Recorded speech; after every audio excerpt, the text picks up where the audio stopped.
Bonjour à toutes et à tous, frères et sœurs. Je pense que si tu es sur cette vidéo, ce n'est pas un hasard. Aujourd'hui, j'ai un message pour toi. Je sais que ça peut paraître surprenant. Tu as déjà envie de quitter cette vidéo, mais je te conseille de regarder jusqu'au bout. En fait, j'aimerais parler à quelqu'un qui a souffert dans sa vie, souffert dû à un papa qui n'a pas été à la maison. Tu as toujours grandi avec ta maman et tu as eu le manque de ton papa. Moi, j'ai vécu ça. Je ne voyais pas assez mon père et c'était difficile. Et parfois, tu te dis, mais non, mais une femme peut me rendre heureux. Une femme peut combler mon cœur et elle m'aidera à accepter tout ce que j'ai pu vivre dans ma vie. Et tu vis des choses qui sont tellement difficiles. Mais je me suis rendu compte d'un truc, c'est que beaucoup de jeunes se réfugient dans le sexe, dans l'alcool, dans la drogue et dans différentes addictions. On croit même que l'argent peut rendre heureux, mais jusqu'au jour où j'ai vu que des millionnaires se suicidaient, je me suis dit non, l'argent, ça a bien une faille. Donc si tu mets ta confiance dans l'argent, si tu perds l'argent, ta confiance, ça va être dans quoi? C'est important de faire confiance à quelqu'un qui ne te décevra jamais. Alors j'ai pensé que ça aurait été les femmes, mais une femme peut t'abandonner. Donc j'ai fait mes recherches afin de combler ce vide dans mon cœur vis-à-vis de mon père, vis-à-vis de toutes les épreuves que j'ai pu avoir.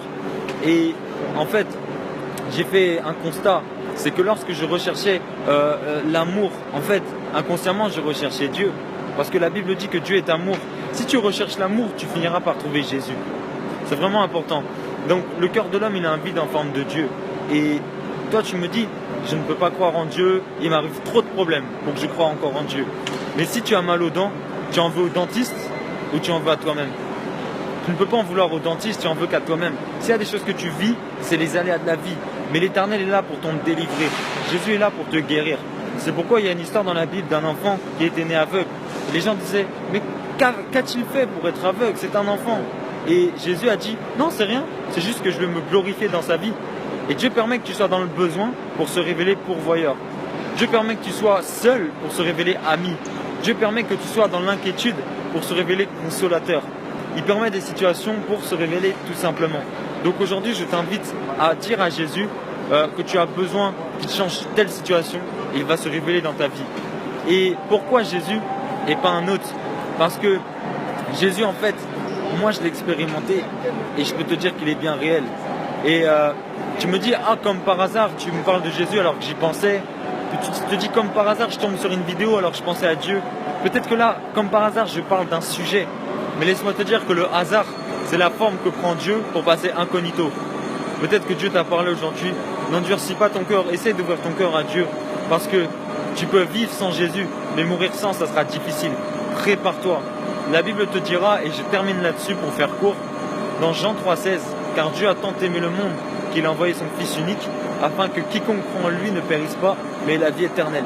Donc ça veut dire quoi? Que nous, on a le péché en nous, on a menti, volé. La Bible dit, tous sont péchés et tous sont privés de la gloire de Dieu. Donc tu as déjà menti, volé et même eu des relations avant le mariage. Et rien que pour ça, tu mérites l'enfer. Mais la bonne nouvelle, c'est que Jésus a pris ta place. C'est comme si tu étais condamné à mort et que ton Père s'était levé le jour de ta condamnation. Il avait dit, prenez-moi la place de mon Fils. Tu n'as pas besoin de vivre la conséquence du péché. C'est ça la bonne nouvelle.